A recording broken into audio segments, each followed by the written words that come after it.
안녕하세요. 저는 이혼으로 팔자 고친 40대 여성입니다.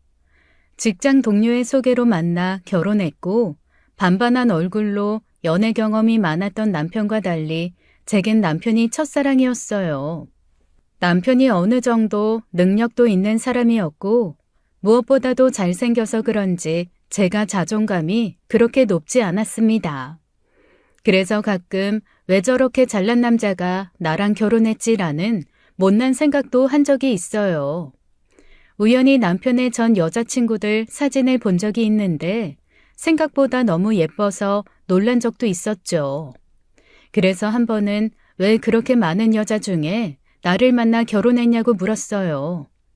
남편은 오랜 생각을 하지도 않고 가장 가정적이고 아이들을 잘 낳아 내조를 잘할 것 같아 했다고 하더라고요. 지금 생각해보면 바람직한 아내의 기능만을 생각하고 한 답이었는데도 저는 그 많은 여자 중에 선택받은 사람이었다는 어리석은 착각을 했던 것 같습니다. 그래서 남편 말대로 가정적이고 아이들을 잘 돌보며 남편 내조를 잘하려고 큰 노력을 했었어요. 시댁도 인물 유전자가 대단해서 그런지 저를 그렇게 반기시진 않았어요. 아버님도 어머님도 신우까지도 어디 가서 인물 좋단 소리 들을 만큼 잘났었거든요. 나는 선웅이가 김희선을 데리고 올 줄 알았는데. 아유, 김희선이 뭐예요.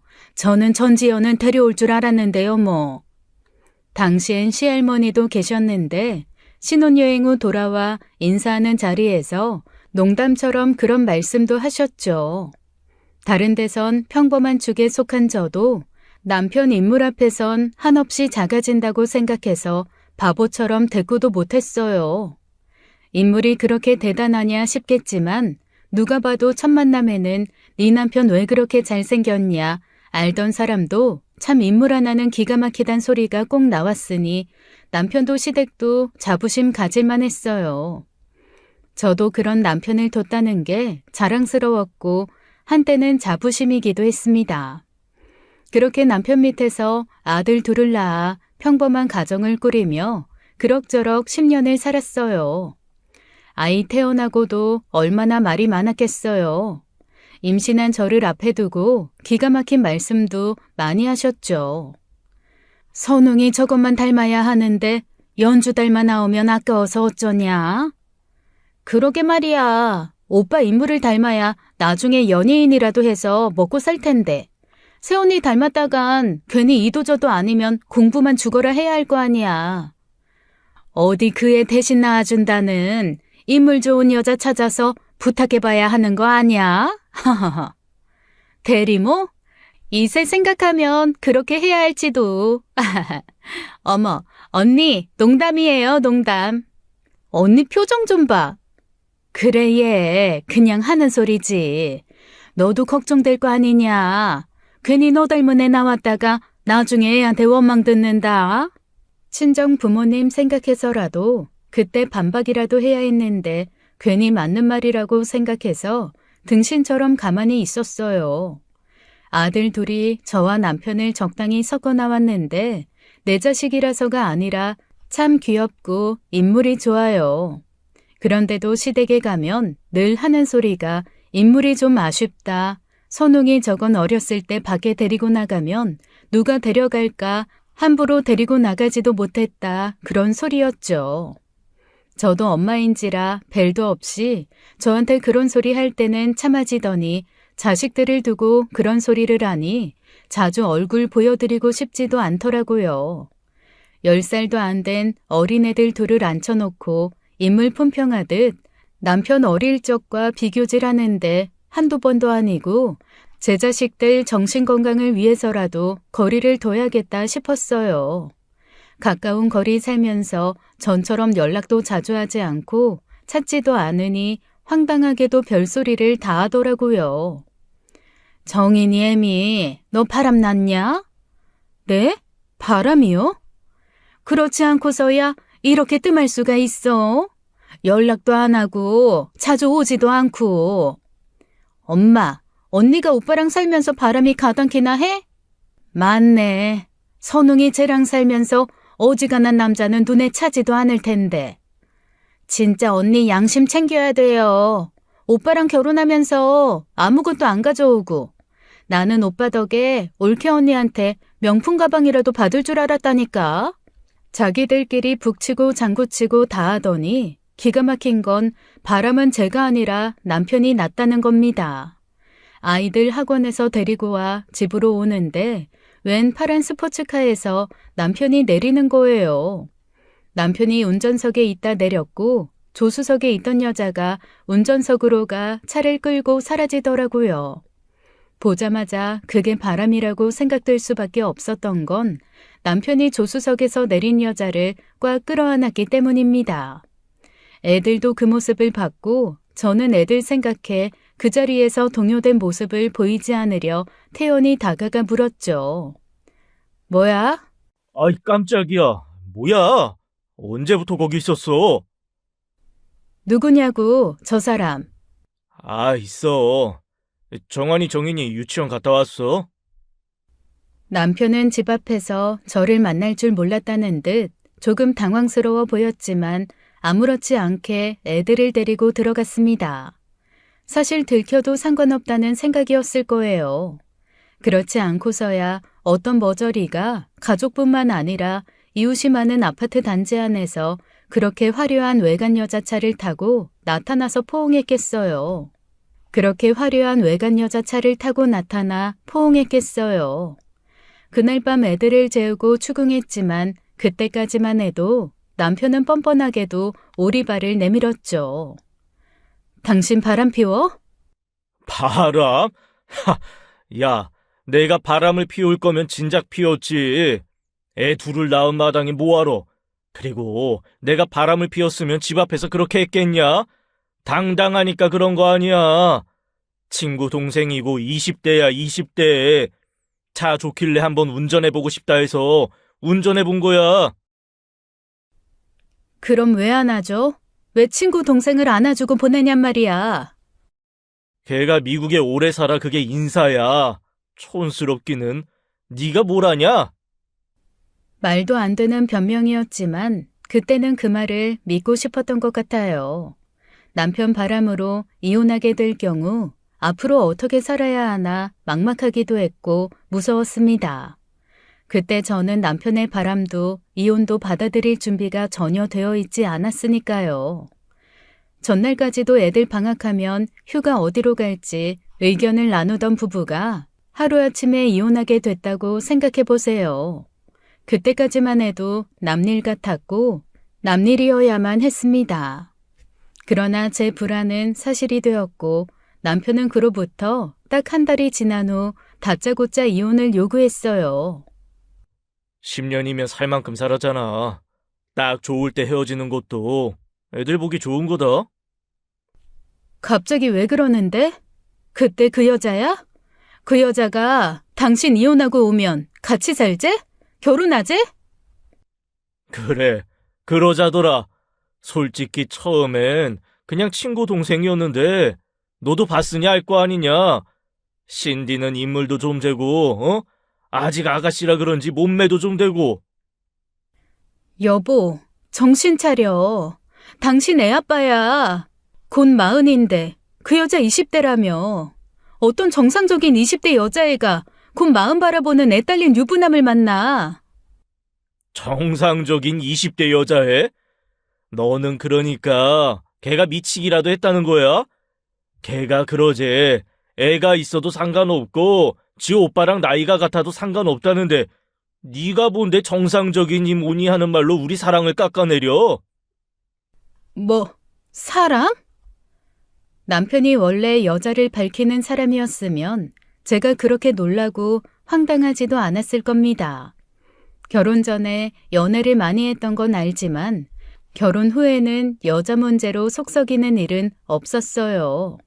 그러니 시댁의 그 인물 괄시에도 애를 낳고 살았지 여자 문제까지 있었으면 아무리 잘생겼더라도 같이 살았겠나요. 거기다 남편이 그 어린 여자에게 홀라당 빠져버린 이유가 여자 인물뿐만이 아니라 재력이었고 이혼 이야기를 꺼내기도 전에 봤던 그 파란 스포츠카를 남편이 몰고 오기 시작했습니다. 여자는 남편에게 돈을 아끼지 않았고 명품 시계에 지갑에 온갖 물량 공세를 했어요. 아무리 인물이 좋다고 한들 자기보다 10살 가까이 나이도 많고 애까지 딸린 유부남인데 그러고 싶었을까요? 그래도 저는 이혼은 아니다 싶었고 애들 생각해서라도 남편을 설득하고 싶었습니다. 그래서 시댁 도움이라도 받아보려고 안간힘을 다했어요. 하지만 시댁도 이미 그 물량 공세가 들어갔는지 시어머니는 못 보던 명품 반지를 끼고 있더라고요. 아니, 이게 다 뭐야? 어머님, 아버님, 두 분 다 게장 좋아하시잖아요.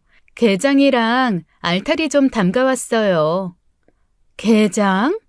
너는 애들 키우느라 시간도 없을 텐데 뭘 이런 걸 다 해오니? 어머니, 정한 아빠 좀 말려주세요. 애들이 아직 10살도 안 됐는데 아빠 없이 살게 할 순 없잖아요. 아휴, 너네 부부 일을 왜 나한테까지 와서 그래? 같이 사는 와이프가 설득 하나 못하는데 내가 어떻게 해? 엄마, 나왔어. 신디가 준 그 가방 있잖아. 진짜 우리나라엔 없는 거래. 애들이 막 부러워서. 언니. 아가씨, 신디라니. 설마 아가씨 그 여자 만났어요?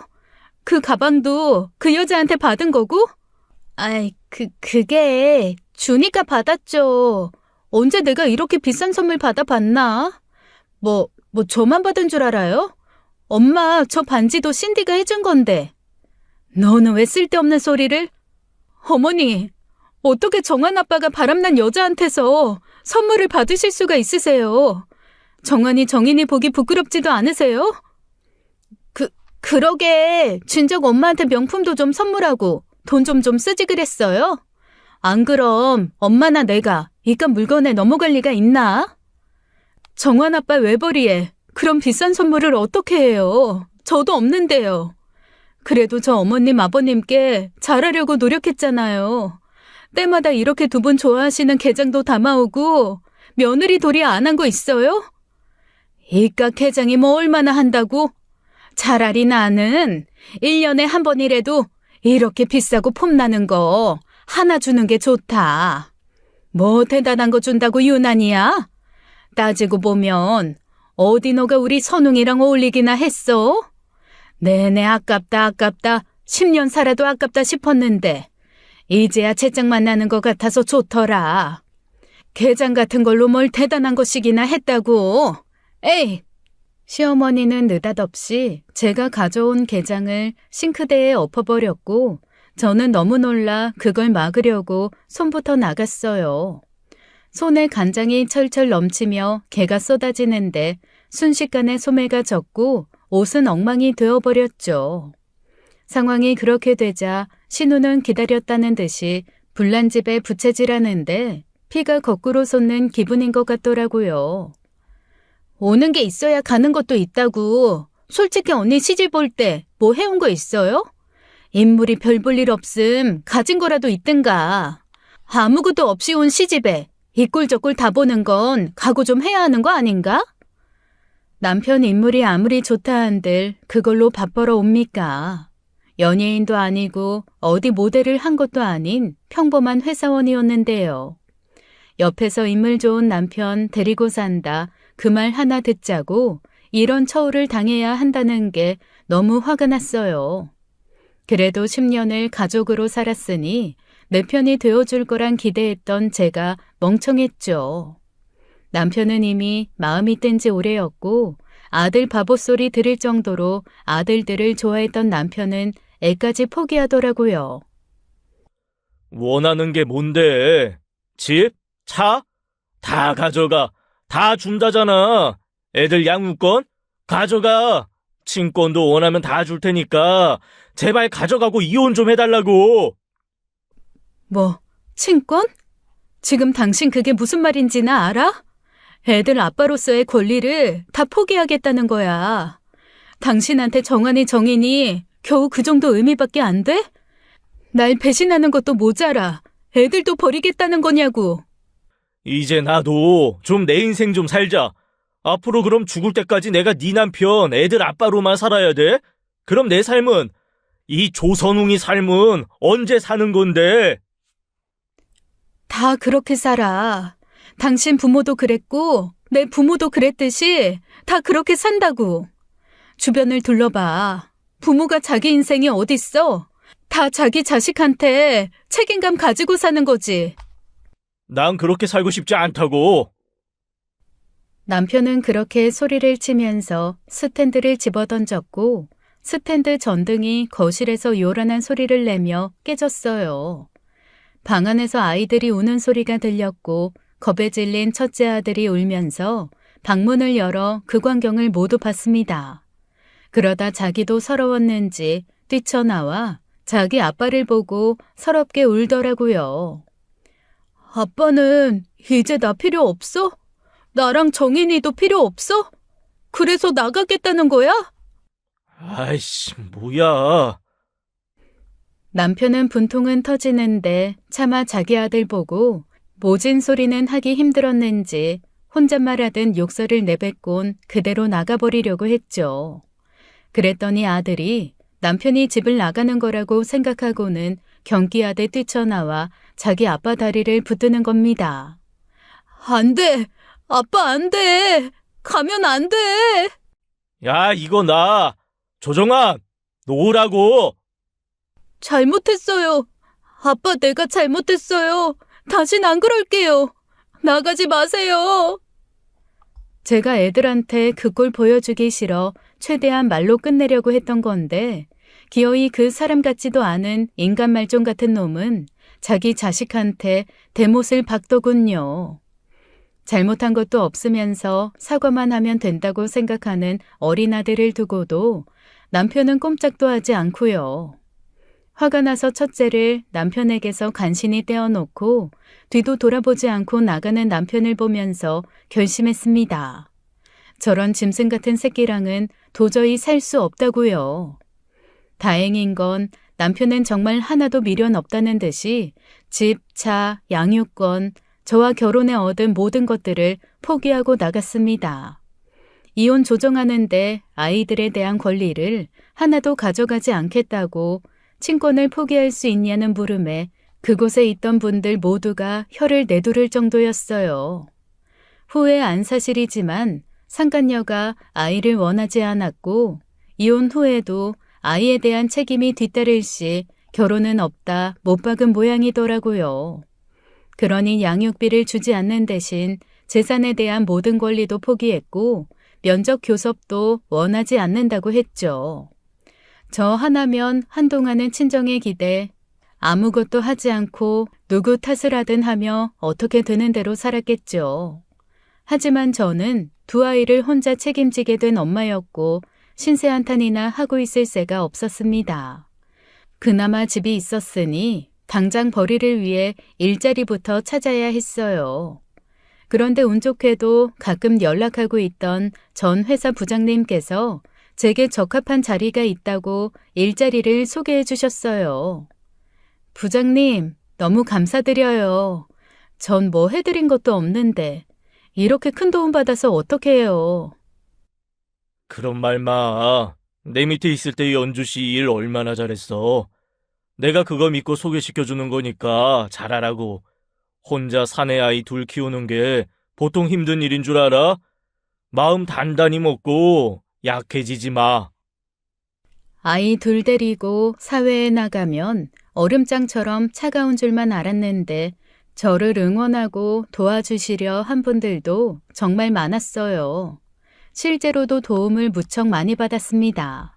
게다가 새로 들어간 곳에서도 애엄마의 경단녀라고 색안경 끼고 볼 줄만 알았는데 제 능력을 인정해 주시니 사회의 일원으로서도 너무 뿌듯하고 행복하더라고요.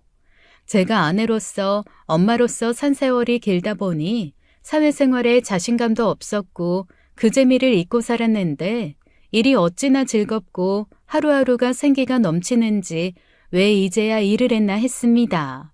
물론 일을 하지 않은 것도 전 남편의 뜻이었어요.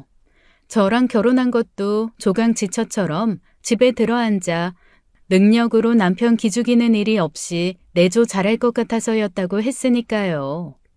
처음 몇 년간 아이들 하원은 친정엄마 도움을 받았습니다.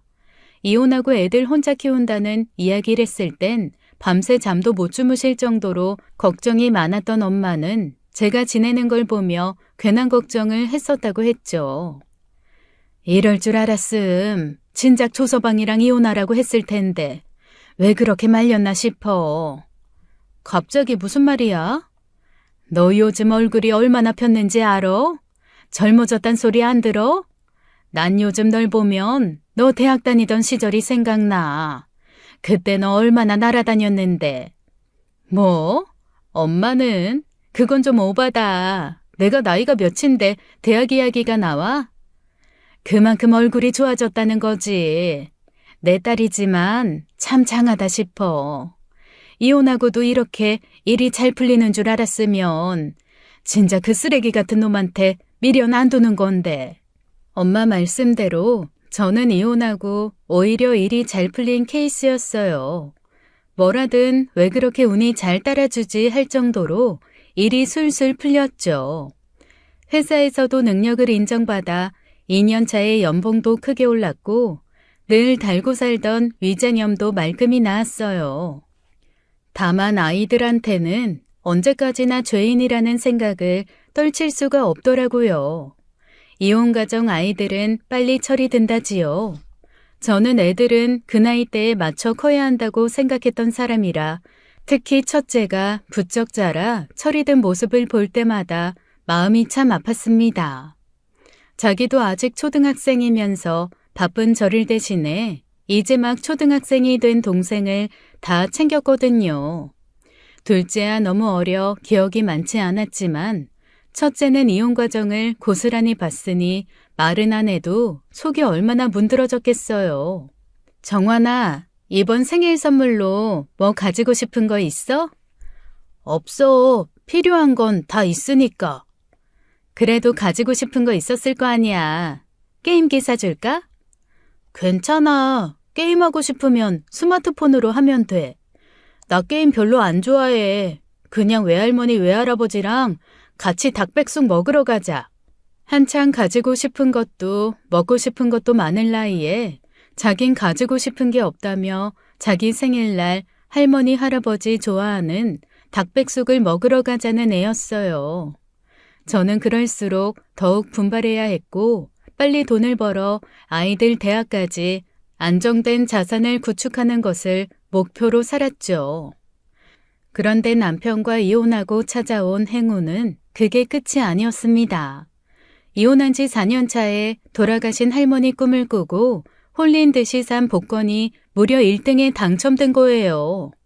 그건 지금 생각해도 제가 평생 갖기도 어려운 어마어마한 행운이었고 말로 다 설명할 수 없는 기적 같은 일이었죠. 세금을 공제한 후 17억가량 되는 돈이 통장에 찍혔는데 보고도 믿기 힘들었습니다. 한 달가량 아무에게도 말하지 않고 고민하다가 상가가 있는 2층짜리 건물을 사고 부모님께 오빠 내외에게도 절대 말하지 말라 신신당부하며 차를 사들였어요. 그렇게 얼마간의 현금 여유까지 있으니 숨통이 트이는 기분이 뭔지 알겠더라고요. 돈이 있으니 사람 마음이 그렇게 편해질 수가 없었어요.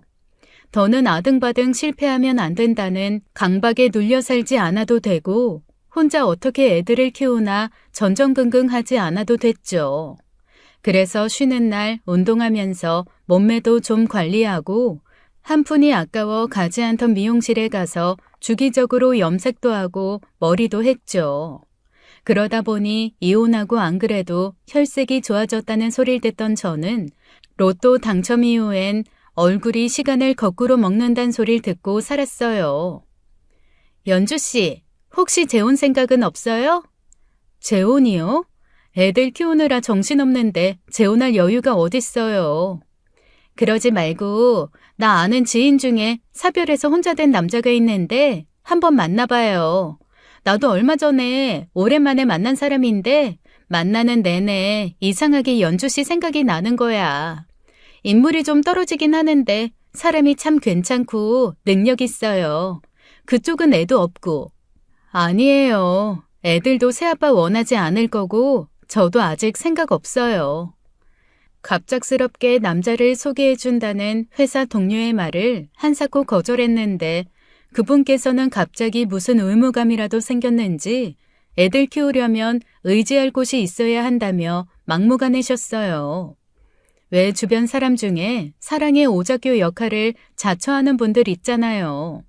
그분도 자신을 전생의 중매쟁이였을 거라고 하며 느낌 오는 사람을 갑자기 붙이곤 했거든요.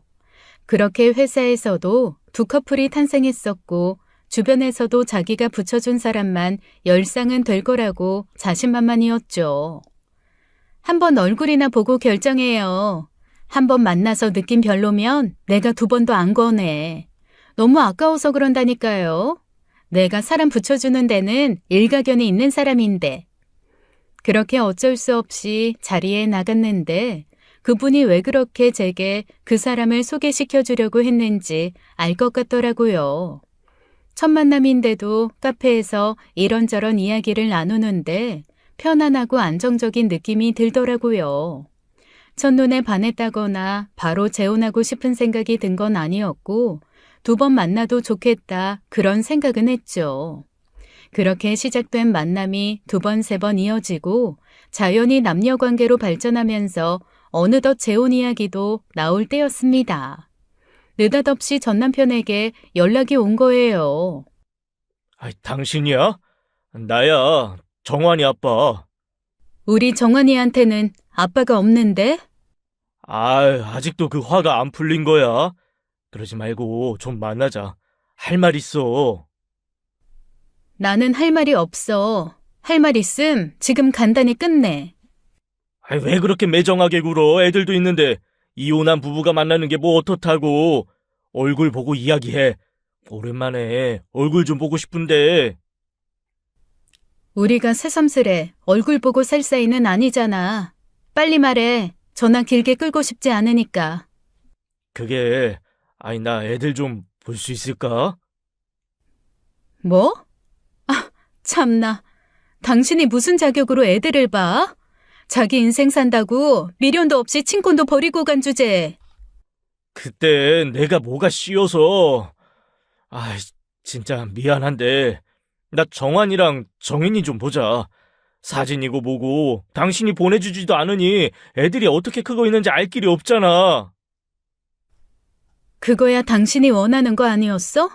면접 교섭도 하지 않겠다고 해놓고 왜 이제 와서 그러는 건데? 난 애들 보여줄 생각 없으니까 다신 연락하지 마. 이딴 식으로 번호 바꿔서 다시 연락하면 내가 번호 바꿔야 하는 수밖에 없어. 귀찮은 짓 하지 말자, 어? 이혼한 지 5년 만의 일이었고 그렇게 전화를 끊고 나서 얼마나 가슴이 뛰었는지 모릅니다. 사람이 얼마나 양심이 없으면 자기 자식한테 그 꼴을 보여주고 나갔으면서 이제와 애들 보고 싶단 말을 하나요.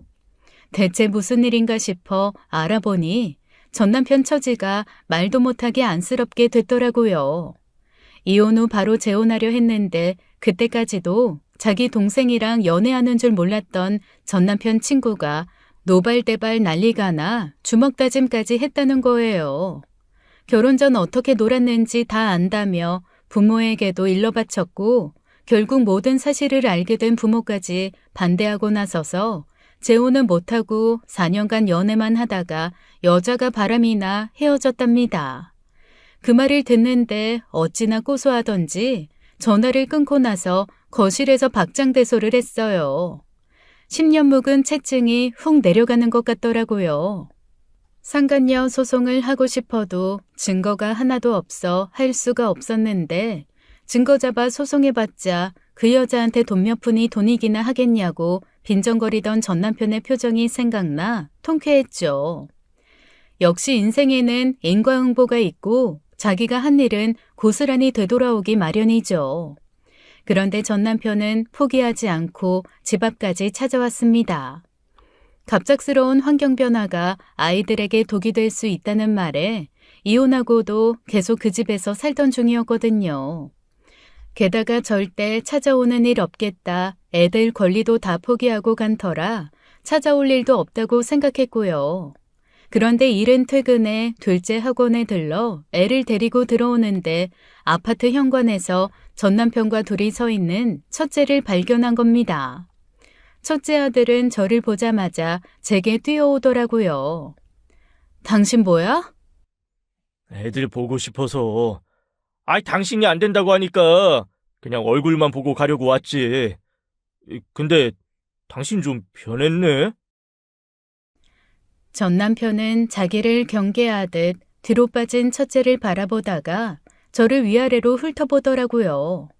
하기사 이혼할 쯤이랑 많이 달라지긴 했을 겁니다. 인생에 배신이라는 고달픔이 없으니 얼굴에 주름질 일도 없고 꾸준한 운동으로 몸매 관리도 하고 늘 가꾸며 살았으니 오히려 전보다 나았겠죠.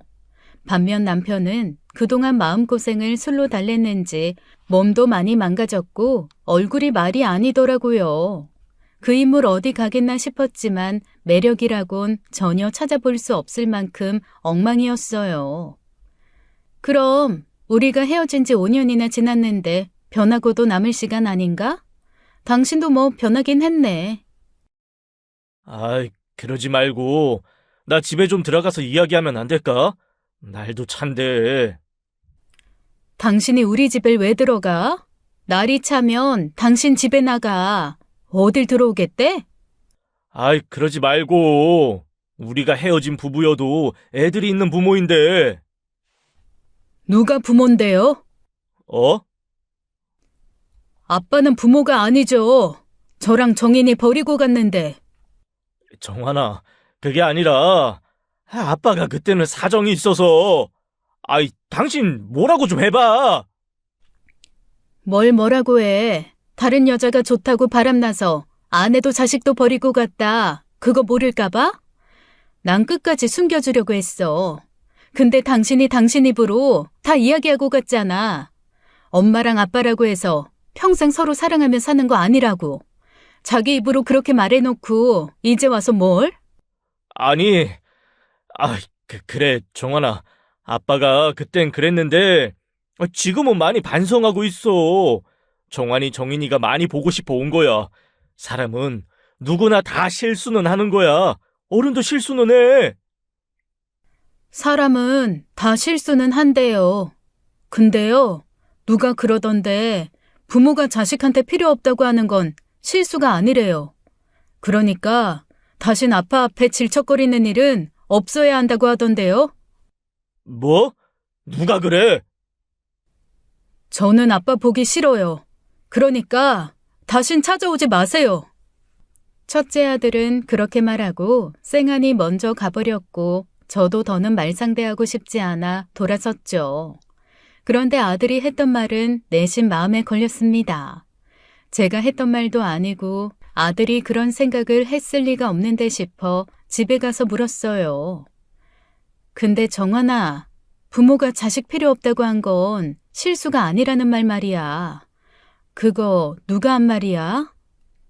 그건 엄마가 놀라서 그래. 정환이 네가 그런 생각할 리는 없고.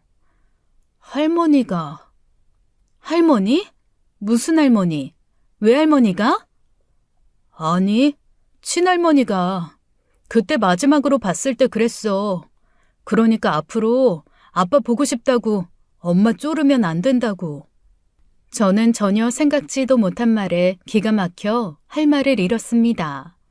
언제 저 모르게 그 어린애한테 그렇게 악독한 말을 했지 싶어 노망난 노인네 아닌가 했어요. 당장에 재벌 새며느리 보게 생겼으니 얼씨구나 했겠죠. 엄마, 나는 정말 아빠 만나기 싫어. 아빠가 나 찾아오는 일도 없었으면 좋겠어. 아빠라고 부르기도 싫어. 이제 중학생이 된 첫째는 그때의 기억으로 큰 상처를 받아 더는 전 남편을 만나고 싶어 하지 않았습니다. 제가 좋고 싫고를 떠나 자식이 아빠를 만나는 건 아이들의 권리라고 생각해 고민이 컸었는데 아들이 먼저 싫다고 하니 걱정은 덜게 된 것이죠. 자기 형이라면 껌뻑 죽는 둘째도 자기 형이 아빠를 싫다고 하니 자기도 싫다고 하고요. 자식 버리고 자기 삶을 찾으러 간 전남편의 말로가 너무 고소하고 통쾌하니 삶의 걸림돌이 사라진 기분이었습니다. 아들의 뜻을 제대로 전하니 전남편도 순순히 알겠다고 물러났는데 황당한 건 그 뒤로도 가끔 연락이 오는 거였어요. 아침에 하늘 사진을 찍어 보내면서 날씨가 좋으니 하늘을 좀 보라느니 어디 가서 맛있는 걸 먹고선 애들 데리고 한번 와보고 싶은 곳이라느니 별 수작질을 다 하는데 기가 막히더라고요. 한 번도 대꾸한 적 없고 차단해 버린 뒤로는 당분간 좀 잠잠했습니다. 그런데 어느 날 공실이던 상가 계약을 위해 부동산을 찾았다가 생각지도 못하게 전 남편을 만난 거예요. 건물주라고 나타난 사람이 저다 보니 남편도 놀랐지만 하필 하고 많은 상가 중에 제 상가에 남편이 계약하러 왔으니 저는 얼마나 놀랐겠어요. 그 건물주가 저라는 사실을 누구보다도 전 남편에게 밝히고 싶지 않았던 저인데요. 알고 보니 남편은 그곳에서 친구와 술집을 열 생각이었다더군요. 그런데 제가 나타나니 갑자기 눈이 돌아 제게 다그치는데 저는 미친 줄 알았어요. 뭐야? 당신이 이만한 건물이 어딨어? 나 몰래 재산 숨긴 거냐? 야, 이거 재산 은닉이야? 부부간의 재산 숨겨 너 혼자 홀라당 해먹을 생각이었던 거 아니야? 참나, 뭔 상관? 당신이랑 살면서 이만한 재산 가질 기회 없었다는 건 당신도 알 거 아니야. 이게 결혼 전 내 자산이면 어차피 당신이랑 나눠야 하는 것도 아니었는데 왜 이제 와서 당신 거 뺏긴 사람처럼 입에 거품을 물어? 그리고 행여 그렇다고 하더라도 그때 당신이면 다 가지라고 하고 나갔을 거 아니야. 아니지. 당신이 나 몰래 빼돌린 생활비로 주식 투자를 해서 생긴 재산이면 나도 권리가 있어. 내가 가만히 있을 것 같아? 내가 속속들이 다 알아내서 내 권리 찾을 거라고. 당연히 저는 그날 남편과 상가 계약도 하지 않았고 아무것도 모르면서 입에 거품을 무는 남편도 상종하지 않고 알아서 하라고 보냈죠. 어디서 알아보긴 알아봤는지 그 재산이 이혼 한참 후에 생겼다는 걸 알고 한참 주눅든 표정으로 찾아왔더라고요. 내가 두 번 다시 집 앞에 찾아오는 일 없게 하라고 했을 텐데. 아니, 근데 당신 앞으로 어떻게 그렇게 큰 건물이 생긴 거야? 참나, 그게 궁금해서 여기까지 왔어? 근데 내가 그걸 왜 당신한테 말해줘야 하는데? 이상하잖아. 당신 기껏해야 이 집이랑 차 가지고 갔고 장인어른한테도 이만한 돈이 있었던 게 아닌데. 그럼 계속 이상하게 생각해. 말해줄 생각 없으니까.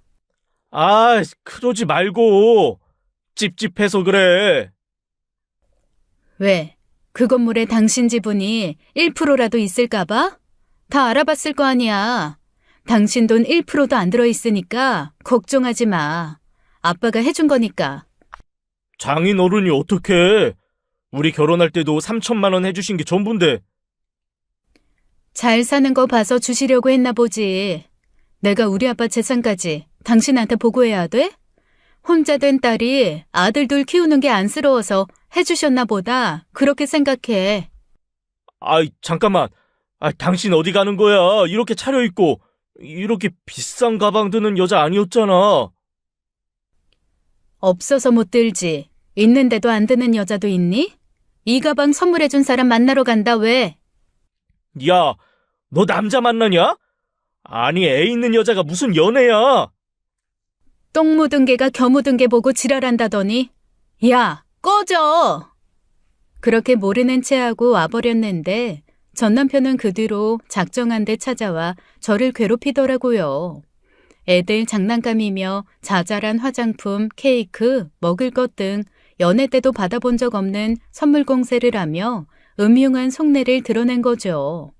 그럼에도 꿈쩍하지 않으니 이번엔 어처구니 없게도 친정에 술을 마시고 찾아가 난동을 부린 거예요. 경찰서에 와 있다는 친정아빠 연락을 받고 갔더니 고주망태가 된 남편이 경찰서에 널브러져 있었죠. 이게 무슨 일이야? 나도 어이가 없어 말이 안 나온다.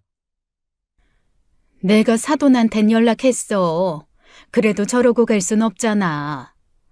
엄마는 그 양반 번호 아직도 가지고 있었어? 지워버려. 깜빡한 거지. 보니까 있더라고. 대체 거긴 왜 찾아간 거래? 나한테 서운하다더라. 그만한 건물 줄 능력이 있었음 진작 좀 주지. 건물 안 줘서 자기가 이혼한 거 아니냐고. 어이, 참나. 의의가 없어서. 뭐? 미친 새끼. 그렇게 어처구니가 없어 쳐다보고 있는데 전 시어머니가 헐레벌떡 뛰어들어오더라고요. 오자마자 바닥에 널브러진 잘난 장남 일으켜 세우려고 용을 쓰시더니 안 되겠는지 경찰한테 부탁하는 거예요. 거기 그러고 있지 말고 나 좀 도와줘요. 얘, 이게 대체 무슨 일이냐? 대체 얘가 왜 너네 집을 찾아가? 제가 압니까? 얼른 데리고 가서 정신을 차리거든 냉수 한 사발 내주세요. 정신 차리고 다시는 이런 일 없도록. 우리가 이렇게 얼굴 볼 사이입니까? 참나. 선웅아, 조선웅. 아니 이게 정신을 못 차리고. 그렇게 양가 어른의 5년 만에 어색한 만남이 저는 끝이길 바랬는데 불행히도 그게 시작이었습니다. 그렇게 창피한 꼴을 보였으니 부끄러움을 알면 찾아오지 않겠거니 했는데 제가 전 남편을 과대평가한 거죠. 바로 그 다음 날 집 앞에 찾아와 기다리는데 첫째와 둘째는 자기 아빠를 보자마자 도망치듯 학교로 가버리더라고요. 출근하려고 집을 나선 저는 그 꼴을 보면서 아무래도 이사를 가야겠다 싶었습니다. 이야기 좀 하자고 붙드는데 출근해야 한다고 했는데도 막무가내로 길을 막아섰어요. 어쩔 수 없이 회사에 급하게 반차를 내고 카페에 가서 마주 앉았는데 어쩐지 화가 난 것 같더라고요. 어제 장인어른 하는 말씀이 그 건물 장인어른이 해준 게 아니라던데? 그래서? 그래서라니. 그럼 대체 당신이 무슨 돈이 나서 그 건물을 샀느냔 말이야. 진짜 답답하다. 그게 당신이랑 무슨 상관이라고 건물 산 돈에 출처를 자꾸 캐물어? 뭐 로또라도 된 거야? 그렇지 않고서야 설명이 안 되잖아. 그래, 로또 됐다. 로또 돼서 건물주 됐다. 이제 됐어? 그게 정말이야? 정말로 당신이 로또가 됐다고? 로또 1등? 그래, 뭐 몇 회차에 얼마 받았는지 통장이라도 보여줘? 나 당신이랑 헤어지고 나니까 내 인생이 아주 꽉 막힌 도로에 있다가 뻥 뚫린 도로에 나온 것처럼 술술 잘 풀리더라. 그러니까 제발 내 인생에서 꺼져줘. 너 싫다는 애들 핑계 대는 것도 좀 지치지 않아? 말하지 않아도 그만이었지만 자꾸 친정에 찾아가 괜히 어깃장을 놓을까 걱정도 됐고 그게 아니면 뒤로 자기 재산 빼돌려 일군 거라고 계속 트집 잡을까봐 솔직하게 말한 거였습니다. 알게 된 들 어쩌겠어요. 남편이 할 수 있는 게 아무것도 없는데요. 부모님은 돈에 눈이 먼 사람은 무섭다고 혹시라도 재산 노리고 저에게 해코지할까봐 두려워했어요. 하지만 남편은 친권도 포기한 상황이라 저에게 무슨 일이 일어나더라도 그 재산은 부모님께 가지 남편은 구경도 못하거든요. 상황이 그렇다 보니 부모님은 빨리 재혼이라도 해서 안전하게 살길 바라셨어요. 계속 전 남편이 찾아올 것 같아 이사 준비도 하게 되었는데 이왕 이렇게 된 거 그냥 살림을 합치기로 했습니다. 그 사이 시간이 걸리다 보니 어쩔 수 없이 부딪히는 일들이 있었는데 정말 끈질기게도 쓸데없는 선물 공세는 지치지 않고 계속되었어요. 경비실에 맡겨놓은 물건 찾아가지 않고 혹시 다시 오거든 돌려주라고 했는데요. 그것도 한두 번이지 그게 너무 민폐인 거예요. 애기 엄마, 이건 물건이 쌓여 죽겠어. 이쪽도 저쪽도 가져가지 않겠다고 하는데 그럼 어떡해? 죄송해요, 아저씨. 그럼 아저씨가 마음대로 처분하셔도 되고 제가 줘봤자 버린다고 말씀해 주세요. 저 없을 때 찾아오는 거라 제가 하지 말래도 별 수 없네요. 그러지 말고 그렇게 싫으면 스토커로 신고라도 해버려. 스토커요? 그게 되나요? 아이 그럼 당사자가 싫다는데 자꾸 찾아와 만나자고 하고 받고 싶지 않은 물건을 떠넘기는 것도 범죄야. 내가 우리 딸이 시달려봐서 아주 잘 알아. 그놈 스토커로 신고해버리면 접근 금지도 할 수 있다고. 저는 그 문제에 경찰을 개입시켜 해결할 수 있다는 사실을 모르고 있었어요. 경비 아저씨 덕에 바로 증거와 증인을 내세워 전 남편을 스토킹으로 신고했습니다. 신고가 들어간 후 지속되면 접근 금지 처분까지 내릴 수 있다고 하니 그제야 좀 잦아들었는데 시기가 잘 맞아 그 틈을 타서 전 남편이 모르는 곳으로 이사도 갈 수 있었어요. 부모님끼리 만나 상견례도 했고 식은 올리지 않고 혼인신고만 하고 살기로 했죠. 게다가 원체 다정하고 아이들을 좋아하는 성격 탓에 아이들과도 사이가 무척 좋았어요. 첫째는 아직 어색하긴 하지만 둘째는 금세 아빠 소리를 할 만큼 사이가 가까워졌고요. 그런데 어느 날 제 상가에 입주해 있는 부동산 사장님으로부터 연락이 온 거예요. 시어머니란 사람이 찾아와 다짜고짜 물건 좀 전해달라는데 맡아도 되느냐고 말이죠. 지금 남편은 어머님은 돌아가시고 아버님밖에 없는데 무슨 소린가 했더니 세상에 전 시어머니였던 겁니다. 기가 막혀서 맡아주지 말고 돌려보내시라고 했더니 올 때까지 기다리겠다고 부동산에 떡 버티고 앉았다는 거예요. 결국 퇴근에 부랴부랴 달려가니 부동산에 떡하니 앉아있던 시어머니가 절 보고 버선발로 반기지 않겠어요. 아이고, 우리 청아내미 왔어? 무슨 일이세요? 무슨 일은 엊그제 내가 시골에서 꽃감을 가져오는데 네 생각이 나는 게 아니냐. 너 꽃감 좋아했잖아. 가져온 김에 너 좋아하던 김장아찌랑 반찬 몇 가지 쌌다. 네? 어머님이 왜요? 왜는 왜야. 우리 손주들 엄마고 그래도 얼마간 가족의 연을 가지고 살았는데 생각나는 거지. 어머님이 그러실 리가 없잖아요. 가족의 연으로 살았을 때 제 생일 한 번도 챙겨주지 않으셨던 분이 왜요? 설마 그 사람한테 무슨 소리 들었어요? 그래서 여기 찾아오신 거고요? 아유, 내가 뭘 또 그런 것 때문에 왔을까? 일단 앉아서 이야기 좀 하자, 응? 나오세요. 지금 사장님 퇴근도 못 하시고 계시잖아요.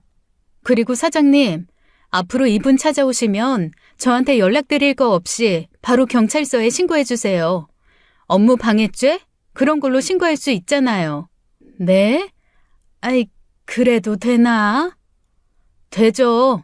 이분 저랑 상관없는 분이시니까 그렇게 해주세요. 부탁드립니다. 어머, 지금 그게 무슨 말이야? 내가 어떻게 너랑 상관이 없어? 선웅이랑 부부의 연은 다 했어도 네 자식들 할머니인데. 그 잘난 아드님께서 친권도 포기하고 가서 그쪽도 아빠라고 볼 수 없고 어머님도 할머니라고 할 수도 없네요. 그만 돌아가 주세요. 제가 어머님이라고 해드리는 것도 마지막이에요. 저는 부동산 사장님께 폐를 끼치고 싶지 않아 시어머니가 바리바리 싸온 반찬통을 들어다 길가에 놓았어요. 시어머니는 그제야 안절부절 못하며 따라 나오더라고요. 자길 스토커로 신고하고 못 오게 하니 이젠 어머니를 동원하는 그 음흉한 속내가 아주 지긋지긋했죠. 네가 이렇게 잘 될 줄 알았으면 내가 그런 말도 안 했지. 그러게요. 제가 이렇게 잘 살 줄 알았음 어머니께서 이렇게 저자세로 나오시지도 않았겠죠. 너무 속보이는 것 같다고 생각하지 않으세요? 자식 일이 걸려서 그런다. 내가 이제 와서 무슨 염치가 있겠냐마는 현주가 결혼을 앞두고 있는데 뭐라도 해보내야지 싶어서. 어머니 딸 시집 가는데 왜 저를 찾아오셨는데요? 설마 제가 어머니 딸 시집 가는데 얼마라도 쓸 것 같아서요? 제가요? 박색이라고 구박받다 바람나 어머님 아들한테 버림받은 제가요? 아유, 무슨 말을 그렇게 해. 내가 또 언제 너더러 박색이랬어? 그냥 우리 선웅이 인물이 좀 아깝다 그런 거지. 그러지 말고 10년이면 강산도 변하는 것처럼 사람도 결국 닳고 변한다. 내가 정 같지도 않고 우리 선웅이도 정신 많이 차렸어. 애들 생각해서라도 얼굴 보면서 좋게 좋게 지내자, 응? 내가 이렇게 너 좋아하는 것도 많이 챙겨올게. 아, 제발 이것 좀 집어치우세요. 다짜고짜 길가에 놓인 반찬통을 들이미시는데 순간 전에 시어머니께 드린 반찬들이 생각나 손을 뿌리쳐버렸습니다. 그러자 종이 가방에 들어있던 반찬통이 죄다 밖으로 쏟아졌고 통이 깨졌는지 시꺼먼 간장 국물이 질질 새어나오더라고요. 그 간장을 보니 생각이 나는 거예요. 제발 이혼 좀 막아달라고 그 사람 생각 좀 바꿔달라고 찾아갔을 때 제 손을 매정하게 뿌리쳤던 어머님이요. 아이고 이를 어째 이 아까운 걸. 능력 없고 박색이 며느리 얻어 아들 아깝다 노래 부르실 땐 언제고 이제 와서 제가 아까우세요? 당장에 돈 많은 새며느리 얻을 생각에 신이 나서 애들 데리고 제발 애아빠 마음 좀 바꾸게 도와달라던 제 사정은 남의 사정이라더니 이제와 한 푼이 아쉬운 거예요? 어머니, 정신 차리세요. 저는 이미 새로 가정 꾸린 사람이고 그 사람에게 돌아갈 생각도 어머님이랑 얼굴 보고 살 생각도 없으니까요. 뭐야? 너 선웅이가 너 새 살림 차릴 거다 말은 했다만 벌써 살림을 차렸단 거냐? 너 제정신이야? 애들 생각은 안 해?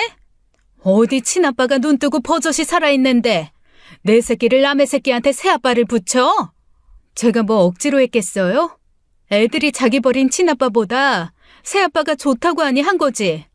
어머니 아들은 이미 아빠 자격 탈락한 지 오래예요. 아무리 어머니나 그 사람이 바락해도 자격 상실한 지 오래라고요. 그래도 천륜이야. 어떻게 천륜을 끊어? 너 어떻게 애가 그러냐? 로또 돼서 이 건물도 네가 샀다며? 이혼할 때 집이며 차며 재산도 다 가져가 놓고 고작 네 신우 결혼하는데 좀 도와달라는데 그게 그렇게 못할 일이야? 못해요. 제가 그 사람 스토킹으로 신고한 건 못 들으셨나 본데 이렇게 말도 없이 찾아와서 횡포 부리시면 저 어머님도 신고해요. 다음에 어머님이 아니라 아줌마로 부를 테니까 이혼한 전 며느리한테 아줌마 소리 듣고 싶으시면 어디 얼마든지 해보세요. 그렇게 한마디도 지지 않고 돌아오는데 어찌나 후련하던지요. 인물이 아깝다. 전에 만나던 애들이 인물이 좋아. 결혼을 얼마나 인물 좋은 애랑 하려나 했더니 저 수준이다. 아주 별별 소리 듣고도 아무 말도 못하고 살았던 제가 너무 한심스럽게 느껴질 정도로요. 그런데 이번엔 전 신우한테서 연락이 와 앓는 소리를 하는 게 아니겠어요. 전 남편 전 시어머니 전 신우 아주 돌아가면서 트리플로 사람을 못 살게 구니 기가 막힌 것도 한두 번이지 소름이 끼치기까지 하더라고요. 이혼해서 5년이 지났잖아요. 그런데 어떻게 저한테 연락해서 그런 요구를 할 수 있나요? 언니, 잘 지내요? 소식 들었어요. 언니 되게 잘 나간다던데. 제 번호는 또 어떻게 한 거예요? 그 사람이 알려줘요? 아가씨, 아니 조연주 씨, 연락하지 마세요. 우리가 연락 주고받을 그럴 사이는 아니잖아요. 언니, 그러지 말고 저 부탁 하나만 들어줘요.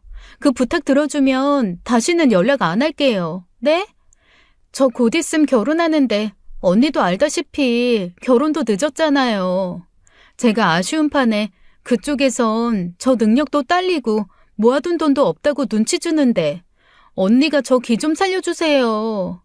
이대로 가면 기다렸다는 듯이 잡혀서 살면서 시집살이 할 것 같은데 저 혼수 좀 해주시면 안 돼요? 제가 봤는데 TV, 냉장고, 세탁기, 김치 냉장고 뭐 이것저것 하면 한 2천만 원만 있으면 될 것 같은데.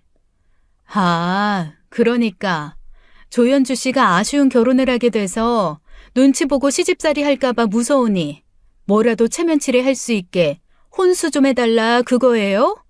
네, 언니 내가 해주면 진짜 평생 언니 은인으로 모시고 살게요. 막 명절마다 연락해서 선물 보내고 언니 생일에 진짜 좋은 걸로 보답할게요. 네? 그래요? 어디로 가면 되는데요? 거기 사거리 가전제품 거기서? 네네. 언니 너무 고마워요. 아 진짜 내가 직접 말하면 언니가 해줄 줄 알았어요. 피차 얼굴 보고 살 사이는 아니니까 제가 가서 결제해 놓을 테니 알아서 이름 대고 가져가세요. 신우는 감격에 겨운 목소리로 제게 몇 번이나 감사하다 고맙다 했지만 제가 미쳤다고 그 돈을 전 신우한테 쓰나요. 그냥 넘어가자니 황당하고 기가 막혀서 어떻게 하면 골려줄까 저도 나름 머리 굴려본 겁니다. 10원 한 장도 아깝긴 했지만 이 정도는 써야 속이 풀릴 것 같아 전자제품 매장에 가서 딱 59,900원어치 썼어요. 번호도 바로 차단하려다 얼마나 약이 올랐을까 궁금해서 뒀죠. 아니나 다를까 약속된 날짜에 불이 나게 전화가 오는데 뻔뻔하게 받았어요. 언니, 지금 나랑 장난해요? 뭐가요? 조연주 씨한테 딱 맞는 혼수 하나 장만해줬는데 마음에 안 들어요? 전동 드릴이요? 전동 드릴이 어떻게 혼수해요? 필요할 것 같던데 자꾸 나사 하나 풀린 말만 하길래. 뭐? 야, 너 진짜 죽고 싶어? 아이쿠 무서워라. 여전히 나사가 풀려있는 것 같은데 좀 조여요. 아, 조연주 씨가 그랬죠? 없이 시집가면 이 꼴 저 꼴 다 보고 살까고 해야 한다고. 그리고 그쪽 어머님이랑 오빠한테도 좀 전해주세요. 상식적으로 좀 살자고. 그렇게 전화를 끊고 차단까지 해버리고 나니 정말 짜릿해 죽는 줄 알았습니다. 이래서 복수 하나 봐요. 그 이야기를 들은 남편은 함께 웃으면서도 그 정도 상식 없는 사람이 더 비상식적으로 나오면 위험할 수 있으니 그만 상대하라고 당부하더라고요. 그게 끝이 아닐 것 같다면서요. 아니나 다를까 이번엔 전 남편이 상가에 찾아가 난동을 부렸고 경찰서에 연행돼서 어쩔 수 없이 상가 주인으로 얼굴을 보여야 했어요. 남편과 함께 갔고 전 남편은 저를 보자마자 무릎을 꿇고 빌더라고요. 하는 꼴을 보니 또 술을 마신 것 같은데 체면도 버리고 비는 모습을 보니 제가 저 꼴이 뭐가 좋다고 결혼까지 했을까 싶을 정도로 후회스러웠죠. 역시 사람은 아무리 인물이 잘나도 그에 걸맞는 행동이 따라오지 않으면 안 되는 거예요. 정원 엄마, 내가 이렇게 빌게. 내가 잘못했어. 아이, 사람이 살다 보면 실수도 하고 잘못된 선택을 하기도 하잖아. 어떻게 그 한 번의 실수로 사람을 그렇게 매정하게 내칠 수가 있어. 나한테도 만회할 기회를 줘야지. 당신한테 줄 기회도 없고 주고 싶지도 않아. 저기 앞으로 이 사람이 이렇게 난동 부릴 때마다 제가 찾아와야 하나요? 저는 이 사람 보고 싶지 않아서요. 전에 스토킹으로 신고도 했는데 이런 건 뭐 가중처벌 그런 거 없나요? 그러시면 한 번 더 신고하시고 접근 금지 가처분 신청까지 하시면 됩니다. 아이, 내가 무슨 스토커야. 나 이 사람 남편이라고요. 남편은 무슨 남편? 바람나 처자식 버리고 도망칠 땐 언제고 당신이 그러고도 남자라고 할 수 있어? 넌 또 뭐야? 하하, 우리 정한 엄마랑 새 살림 차렸다는 그 새끼네. 야, 너는 어떻게 나랑 살다 이런 놈이랑 재혼을 하냐? 이 쪽팔리게. 적어도 급이 맞아야 할 거 아니야, 급이. 이건 뭐 씹다 버린 껌도 아니고. 그 입 안 닥쳐? 당신 같은 인생 쓰레기 같은 사람보다 나한텐 이 사람이 더 잘난 사람이야. 감히 비교하기도 미안할 만큼 수준 떨어지는 건 당신이라고. 경찰관님, 이런 것도 고소가 되나요? 뭐 모욕죄 그런 걸로 안 되나요? 저희 부부는 바로 그 자리에서 스토킹과 모욕죄로 고소장을 넣었죠. 인사불성이 된 남편이라 아무래도 큰 처벌은 받기 힘들 것 같다고 했지만 뭐든 상관없었어요. 그 길로 집으로 돌아왔는데 그 일로 스트레스가 심했는지 위경련이 온 거예요. 결국 일도 쉬고 집에서 요양하는데 부동산 사장님으로부터 또 연락이 온 거 아니겠어요? 자꾸 전 남편이 기웃거리는 통에 불안해 죽겠다는 거였습니다. 그렇다고 거기서 특별히 위협될 만한 행동을 하는 것도 아니라 경찰이 출동하는 것도 쉽지 않다고요. 접근금지 가처분 신청을 낼 때 제 소유의 상가도 접근 금지되어 있기 때문에 신고하셔도 된다고 했지만 신고하려고 하면 또 귀신같이 사라져버린다고 해요. 그러다 보니 상가 입주민들이 입을 모아 난동을 부리러 올까봐 불안해 못 살겠다고 난리였고 결국 근처 떡집에서 포장이 잘 된 떡 한 상자씩 사들고 입주민들을 찾아갔고요. 그런데 근처에서 작정하고 기다렸는지 부동산 사장님께 떡을 드리고 나오는데 제 손을 획 낚아채버린 거예요. 너무 놀라 벗어나려고 했지만 덩치도 크고 힘도 좋은 전 남편을 제가 무슨 수로 이기겠어요. 강제로 차에 태우려는 걸 미친 듯이 발버둥치고 비명을 지르면서 버텼고 제 비명을 듣고 나온 부동산 사장님께선 바로 경찰에 신고했죠.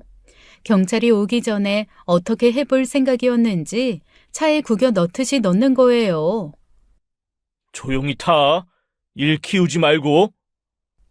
이거 놔. 이거 놓으라고. 미쳤어? 정신 나갔어? 이거 납치야. 알아? 납치면 뭐? 너만 잘 살겠다고? 나는 이 꼴이 됐는데 너만 잘 살면 그만이야? 우리 애들 아빠는 나밖에 없어. 어디 감히 우리 애들한테 새 아빠를 붙여? 이제 와서 아빠인 척 굴지 마. 가증스러우니까. 나한테 시위라도 하는 거냐? 그딴 새끼랑 산다고 해서 내 질투심 유발시키려고? 너 작전 한번 좋다. 알았어. 알았으니까 내 성질 그만 돋구고 연극 적당히 해. 뭐 질투심? 너야말로 가진 거 쥐뿔도 없으니까 이제야 나한테 빌부터 살고 싶어서 그러는 거겠지. 무슨 대단한 자식 사랑이라도 있는 애처가처럼 굴지 말라고. 역겨우니까. 뭐? 이미 눈이 돌아버린 전 남편을 보는데 너무 무섭더라고요. 사람이 정말 미쳤구나, 눈이 돌았구나 싶은 그런 표정은 처음이었거든요. 제가 발버둥을 치니 제 머리채를 잡고 머리를 차에 세차게 내리치는데 순식간에 피가 흐르는 게 느껴졌습니다.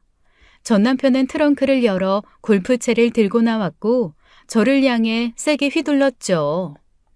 차라리 죽어. 네 혼자 잘 살 거면 차라리 죽어버려.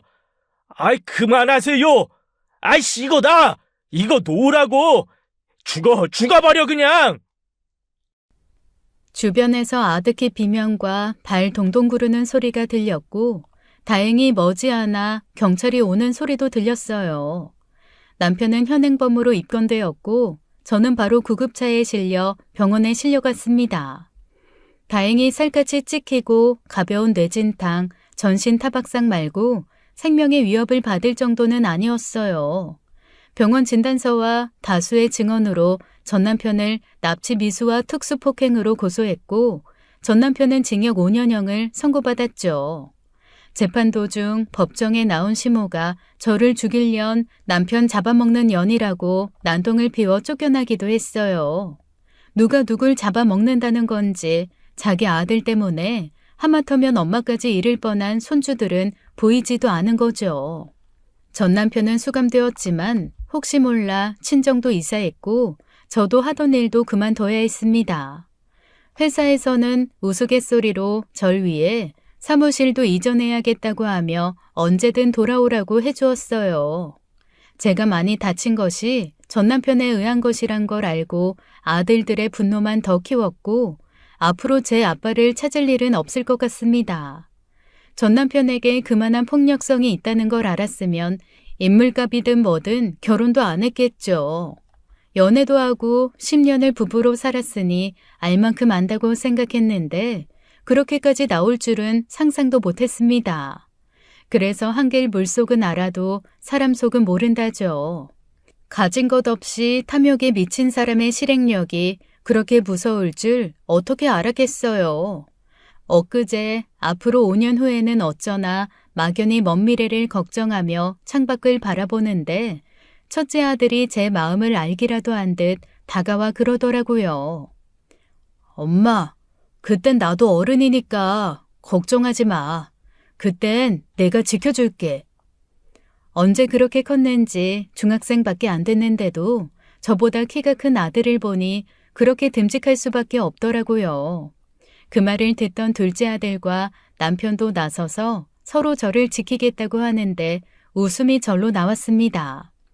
맞아요. 제 옆에 그렇게 듬직한 남자들이 있는데 뭐가 걱정인가요? 그쪽에서 싸움을 걸어오면 2번, 3번 계속 부딪혀 봐야겠죠. 인물 좋은 사람이 성품 좋은 경우도 많더라고요.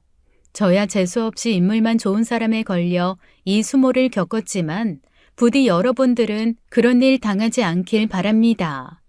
사람 속내를 속속들이 알 수는 없어도 좀 더 주의 깊게 살피는 건 잊지 마세요.